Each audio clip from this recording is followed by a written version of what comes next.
buenas noches, señores alumnos de la Facultad de Odontología del tercer año, materia oclusión. Vamos a seguir avanzando, ¿no?, nuestra materia. Vimos la anterior clase, el sistema muscular. Les voy a dar un poquito la definición para que se ubique. Definición del sistema estomatognático. Es la unidad funcional del organismo que se encarga de la masticación, habla y deglución, compuesta por los dientes, ¿sí? Miren, ahora vamos a ver anatomía dental funcional. Por favor, a las diapositivas. Vamos a ver anatomía dental funcional. Es nuestra intención analizar la anatomía del sistema masticatorio desde el punto de vista de la forma de los elementos y del análisis del porqué de estas formas. Existe una ley biológica que dice: la función hace al órgano. Y como ejemplo tenemos las cejas, ¿no? Las cejas, por ejemplo, sirven ¿para qué? Para desviar el sudor y no puede entrar al globo, a la vista, y nos puede impedir el ver, ¿verdad? Entonces, vamos a ver primeramente a cada uno de estos grupos, ¿no?, de los diferentes animales y la función que tienen sus órganos. Vamos a entrar primero a los carnívoros. Se observa en los carnívoros una articulación que trabaja como bisagra. Presenta un desarrollo muy importante de la apófisis coronoides debido a la inserción de un potente músculo, el temporal, impidiendo las ejecuciones de movimientos laterales, solo de apertura y cierre, ¿no? Estas formas están directamente relacionadas con las piezas dentarias, ¿no?, de gran volumen. ¿Quiénes? Los caninos, con raíces curvas y estructuras óseas reforzadas. El sector anterior para producir el desgarro. En estos animales no existe la trituración, ni tampoco se forma el bolo alimenticio que inicie su digestión en la boca, sino que tan solo se producen 2 o 3 golpeteos masticatorios, que nosotros damos 30, y luego se produce la deglución. Los poderosos ácidos gástricos, ¿no?, son los que compensan la actividad de esta molienda. Dentro de estos tenemos los carnívoros, por ejemplo, un tigre. Un tigre va a ver ¿a quién? Va a ver a un ciervito, lo va a calcular a unos 20 metros, lo va a agarrar y lo va a coger del cuello, lo va a asfixiar. ¿Y qué va a sacar? Va a agarrar, va a morder a la presa y va a sacar, ¿no?, unos 3 kilos de carne. Va a morder 1, 2, 3 veces, ¿no? Entonces, y se lo va a tragar. Entonces, ¿cómo va a ser, ¿no?, su ATM de esta persona? Si solamente, miren, la ATM y el músculo temporal. Miren, la eminencia articular es sumamente alta. Entonces, si es sumamente alta, solo tiene movimientos de apertura y cierre y no tiene movimientos de lateralidad. ¿Por qué no necesita movimientos de lateralidad?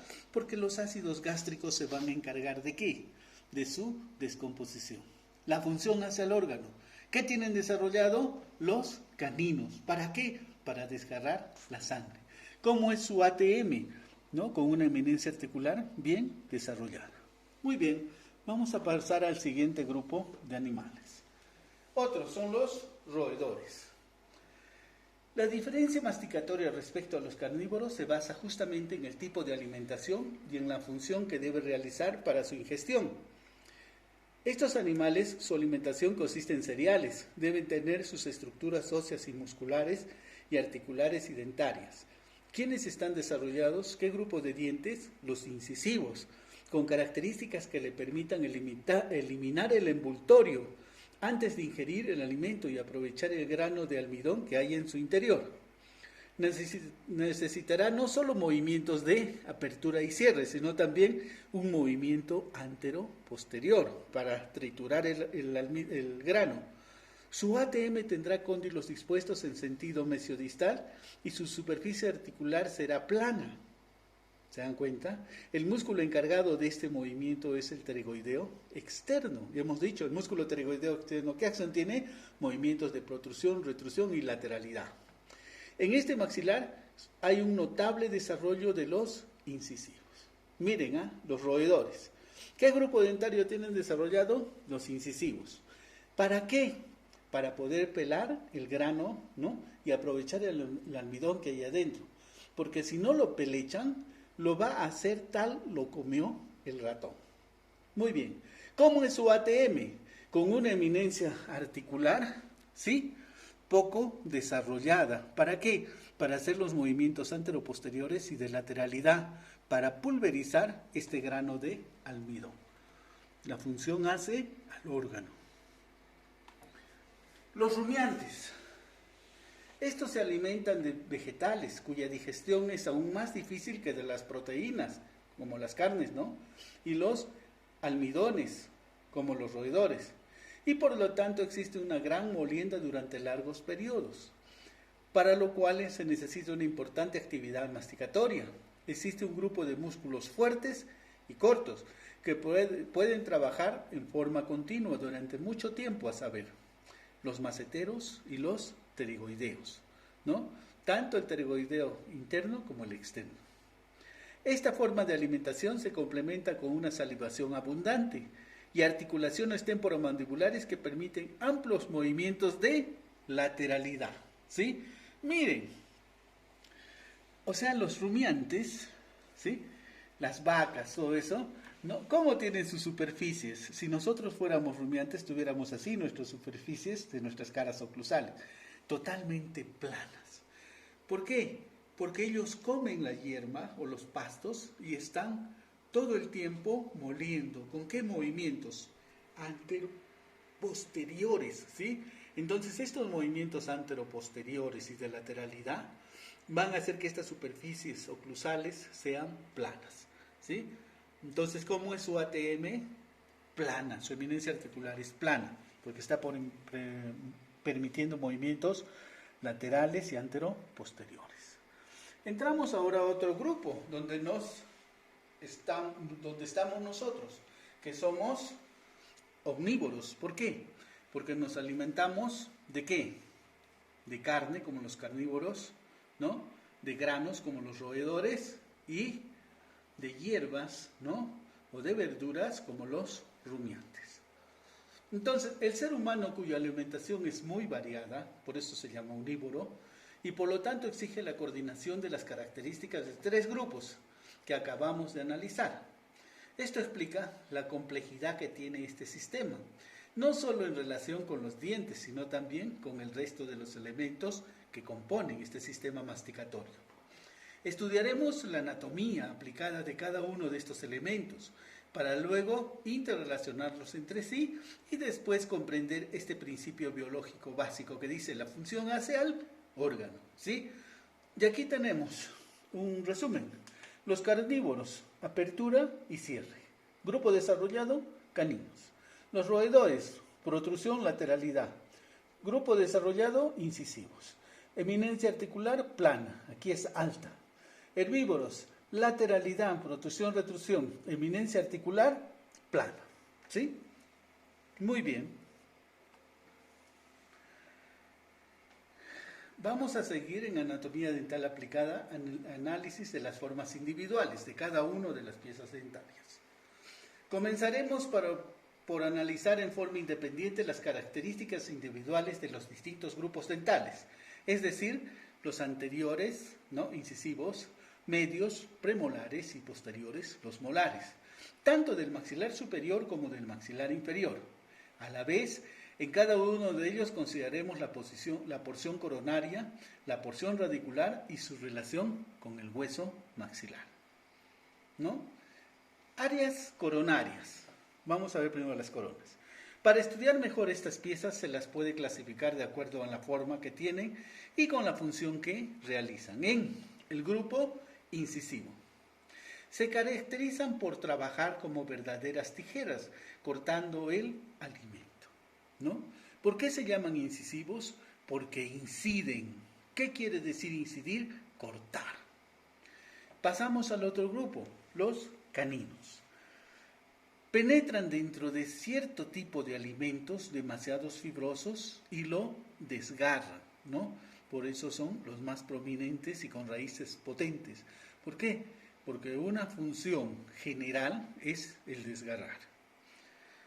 Luego pasamos al grupo de los premolares y molares, que se llaman también bicuspidios o multicuspidios.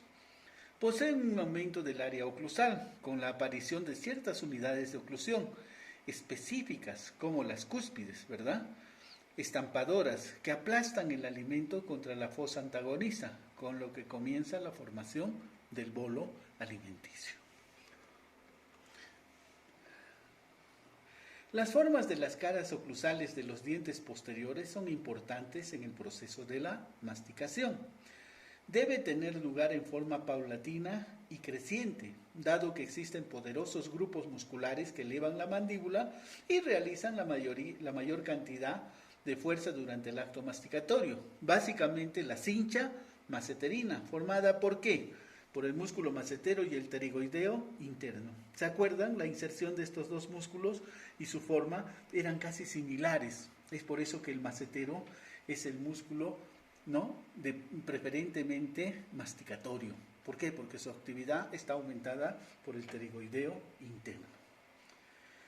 Las formas de las caras oclusales, ¿no?, también intervienen en otro aspecto funcional, como ser, por ejemplo, la fonación, ¿no? Y pensemos en la importancia que tienen los incisivos en la pronunciación de ciertos fonemas, como las letras S, F o B. Si no tuviéramos los incisivos, estuviéramos como españoles hablando, ¿no?, con la Z, ¿verdad? Ahora vamos a ver cada uno, ¿no?, de las áreas coronarias de cada grupo de dientes. Vamos a empezar por los incisivos superiores. En una vista lingual o palatina, miren, lingual o palatina, se ve que el tercio gingival está constituido por el cingulum. El cingulum es una prominencia, ¿no ve? Por el cingulum, y a continuación del cual se halla el área funcional. Zona cóncava, que no es más que una fosa especializada para recibir una cúspide correspondiente a los incisivos inferiores. Entonces, esta es su área funcional. A ambos lados del área funcional se presentan dos rebordes marginales. Miren, el cingulum y los dos rebordes marginales, delimitados por surcos. Estos rebordes marginales son elevaciones convexas sobre las que se desplazan las unidades de oclusión del maxilar inferior, los incisivos inferiores. Dichas convexidades, dichos rebordes marginales, permiten reducir al mínimo las fuerzas de rozamiento y convertirlas en fuerzas de deslizamiento. Vamos a analizar los 4 niveles de oclusión de las piezas anteriores. Tenemos en altura los topes cuspidios, en este caso los cingulum, ¿sí?, y los rebordes marginales. En depresiones, los surcos y las fosas, ¿verdad? Eso es en los dientes anteriores. Entonces, en los incisivos superiores, tanto centrales como laterales, ¿cuál es el área funcional? Generalmente es el tercio medio palatino, ¿sí? El tercio medio palatino es el área funcional de los incisivos superiores. Pasamos a los caninos directamente. La reducción del sobrepase horizontal, overjet, y de la concavidad palatina sirve para guiar la mandíbula en el cierre y favorecer el centrado de los cóndilos en el plano frontal y dar estabilidad. El área funcional está en el tercio medio palatino, igual que los incisivos. Participa en la desoclusión y en la llave canina, ¿sí? La llave canina, ¿qué quiere decir? Que tiene que entrar aquí, entre la cara distal o el brazo distal del premolar y el brazo mesial del canino inferior, ¿no? Esa es la llave canina. Entonces, ¿su área funcional cuál es? El tercio medio palatino. ¿Qué es el overjet, no? Es el sobrepase horizontal. Miren, overjet, de aquí, de la punta del canino hasta aquí, horizontal. El overbite, vertical, desde donde hace oclusión, tercio medio palatino, hasta abajo, ¿sí? Overbite, vertical, overjet, horizontal. Muy bien. Pasamos a la siguiente pieza dentaria. Perdón, vamos a volver, porque aquí, caninos, ¿no? Caninos. Vamos a pasar a la siguiente diapositiva, donde vamos a ver los 4 niveles de oclusión de las piezas posteriores, ¿no? Ya sabemos que en las piezas anteriores, ¿qué eran? En elevaciones, topes cuspídeos, que eran los cingulum, y los rebordes marginales. Y en depresiones, surcos y fosas. Casi es lo mismo en las piezas posteriores. En las piezas posteriores, las elevaciones las constituyen las cúspides y los rebordes marginales. Y las depresiones, los surcos y las fosas. ¿Sí? Solo que los rebordes marginales están hacia mesial y hacia distal, ¿no? De la cara oclusal.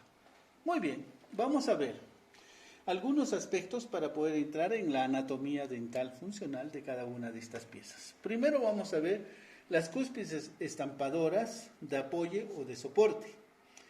Se encuentran en las cúspides palatinas de los molares superiores, cúspides palatinas de los molares superiores, y en las cúspides vestibulares de los molares inferiores.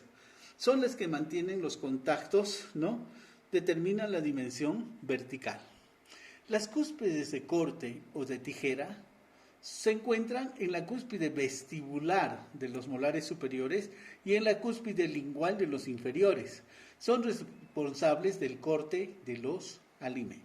Entonces tenemos cúspides entapadoras, cúspides de corte.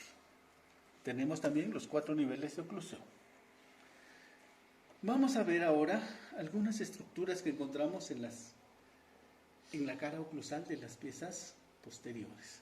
Los rebordes marginales, que forman las superficies mesial y distal de los molares y premolares. Ya les dije, reborde marginal, reborde marginal, reborde marginal, reborde marginal. Rebordes triangulares, que forman las cúspides y pueden ser centrales o suplementarios. Rebordes centrales, que conforman las caras vestibulares y linguales de las cúspides. Surcos accesorios, que dan la anatomía suplementaria y aumentan la efectividad masticatoria, surcos suplementarios. Fosas funcionales, las que reciben las cúspides de soporte, fosas funcionales.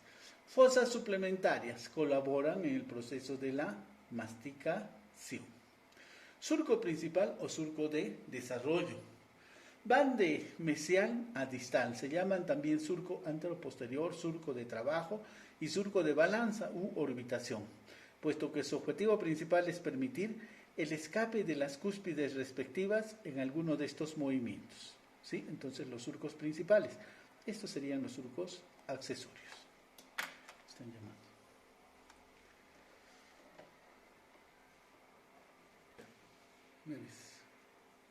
Muy bien, vamos a pasar con todo esto que hemos visto de la anatomía de la cara oclusal de las piezas posteriores, vamos a avanzar al primer molar. Muy bien. Desde el punto de vista funcional, estaría formado por la conjunción de 2 premolares. Miren, un premolar, otro premolar, me da un primer molar. ¿Sí? Con todos sus elementos, elevaciones y depresiones. En el área coronaria de este primer molar, superior estamos hablando, ¿no? Encontramos como detalle casi constante la prominencia, que es un tubérculo cigomático. ¿Sí? El tubérculo cigomático. El tubérculo de Carabelli. En la cúspide mesiopalatina, que aumenta el área funcional oclusal. Ojo, este tubérculo de Carabelli no llega a la misma altura de la cara oclusal, ¿no? Entonces, no es que cumple, ¿no?, esta función masticatoria. ¿Por qué? Porque está muy abajo. ¿Cómo funciona este molar durante la masticación, el primer molar superior? Cuando comienza la masticación, los ciclos masticatorios tienen un mayor componente horizontal que vertical, ya que el alimento todavía está entero, y este componente horizontal será el que le permita enfrentar las cúspides de corte superior con las estampadoras inferiores, y de esta forma desbridar los alimentos. A medida que el alimento pierde su volumen y comienza, ¿no?, la molienda, los ciclos reducen su componente horizontal, para que a través de los movimientos laterales se enfrenten las cúspides estampadoras y se produzca la verdadera trituración del bolo alimenticio. Seguimos en primeros molares superiores. Es importante la relación que existe entre la cúspide palatina y la forma de disposición de esta raíz, que como, miren, de esta raíz, que como habíamos dicho, se encuentra enclavada en un hueso muy poderoso, el hueso palatino, ¿verdad? O el paladar. Esta disposición es la que permite absorber las fuerzas finales de la masticación, con la prolongación de dicha cúspide estampadora, miren, sas, ¿no? Estampadora, con su raíz hacia las áreas más reforzadas de la estructura ósea, que es el hueso del paladar. Las raíces vestibulares, miren, son más pequeñas, presentan muy poco hueso porque los contactos laterales que se pueden generar sobre estas piezas funcionalmente son soportados por los dientes anteriores, razón que explica el por qué no existe una condensación ósea en el área vestibular. Miren el huesito, en el área vestibular es muy poco, pero miren el área palatina, ¿no? Entonces, ¿quién absorbe las fuerzas masticatorias de los primeros molares superiores? La raíz palatina. El segundo y el tercer molar superior, ¿no?, presentan características anátomo-radiculares que se van perdiendo, ¿no?, y pueden aparecer algunas variables, aunque poco significativas, tanto en su porción coronaria como en su porción radicular. Entonces, ¿cuál es la pieza más importante en la porción posterior? Es el primer molar superior. ¿Por qué? Porque es el que nos va a dar la verdadera trituración de los alimentos. ¿Por qué más? Porque es la llave de oclusión. ¿Sí? Muy bien. Hemos visto todo lo que es incisivos superiores. Ahora vamos a ver los incisivos inferiores. Perdón, toda la arcada superior. Muy bien, ya vimos todo lo que es la arcada superior. Ahora vamos a pasar a ver lo que es la arcada inferior. Y empezamos con los incisivos inferiores. Por lingual se encuentra una zona cóncava, miren, una zona cóncava, ¿no? Y una convexa que corresponde al cingulum. Y en esta cara lingual se observa el borramiento de las características anatómicas halladas en el maxilar superior, de los incisivos superiores. El área funcional, o sea que no tiene los rebordes marginales, ¿sí? El área funcional es el borde incisal. ¿Cuál era de los superiores? El tercio medio palatino. Estos dientes participan en los mecanismos de desoclusión. En los casos de borde a borde, miren, vis a vis, cuando hay esta mordida borde a borde, en los que el borde incisal es una superficie plana horizontal y relativamente ancha, ¿no? En cambio, en la clase 1, cuando hay un overjet y un overbite, ¿sí?, con entrecruzamiento, este borde se afina y es más agudo. Un detalle que debe tenerse en cuenta en la relación que existen entre los bordes incisales de los inferiores y las caras palatinas de los incisivos superiores, que vamos a denominar de acoplamiento anterior, y que no es más que una porción de máxima aproximación, sin contacto dentario, que protege estos grupos incisivos de las fuerzas verticales, ¿no?, de la masticación, ¿no? Entonces aquí, cuando nosotros mordemos un alimento, lo cortamos porque está pasando este incisivo inferior hasta llegar a su área funcional. Mientras tanto, cuando es una mordida vis a vis o borde a borde, ¿cómo es la incisión? Tenemos que jalar el pan. Cuando es una mordida abierta, no podemos hacer la incisión. Tenemos que llevar al grupo posterior para hacer la incisión y jalar. Pasamos a los caninos inferiores, responsables de los mecanismos de desoclusión. El área funcional corresponde al tercio medio de la cara vestibular, ¿no?, y borde incisal. Premolares inferiores no son más que la transformación de un canino al cual le estamos agregando una pequeña unidad de oclusión, que en el caso de los primeros premolares inferiores no llegan a tener relación con el antagonista, presenta dos unidades de oclusión. Entonces vamos, los incisivos inferiores, ¿sí?, ¿cuál es su área funcional? El borde incisal, ¿sí? ¿Cómo se comporta esta borde incisal en la clase 1? Es biselada. ¿Cómo se comporta el borde incisal en una mordida vis a vis? Es plano. ¿Cómo está esta área funcional en una mordida abierta? Conserva su flor de lis, porque nunca se desgastaron estos bordes incisales. De los caninos, ¿cuál es su área funcional? El tercio medio de la cara vestibular. De los primeros premolares, el área funcional, dos áreas funcionales, el segundo premolar, pero el primer premolar solo tiene una área funcional, porque la otra está en infraoclusión. Pasamos al grupo de los molares. Los molares inferiores son las piezas con mayor cantidad de unidades de oclusión. No se olviden que tienen 5 cúspides, lo que coincide con el hecho de que se encuentren en la zona de mayor eficacia masticatoria. El primer molar inferior posee 5 unidades de oclusión, en comparación con el segundo que tiene solo 4 unidades de oclusión. El primer molar superior tiene 4 unidades de oclusión. En el enfrentamiento con las cúspides estampadoras superiores durante el ciclo masticatorio, justamente para poder soportar la dirección de estas fuerzas, es que el área radicular de los primeros molares posee una tabla externa, ¿sí? Una tabla externa poderosa y reforzada ¿por quién? Por la línea oblicua externa y una tabla lingual delicada, ¿sí? ¿Por qué? Porque estas fuerzas masticatorias, voy a retroceder para que ustedes puedan ver. Aquí está. Miren, ¿sí? ¿Cómo va la dirección de las fuerzas dentarias aquí? ¿Y aquí qué tiene? La tabla externa. ¿Por qué? Porque aquí va a absorber las fuerzas masticatorias, ¿no? Mientras la tabla lingual es pequeña, delgada.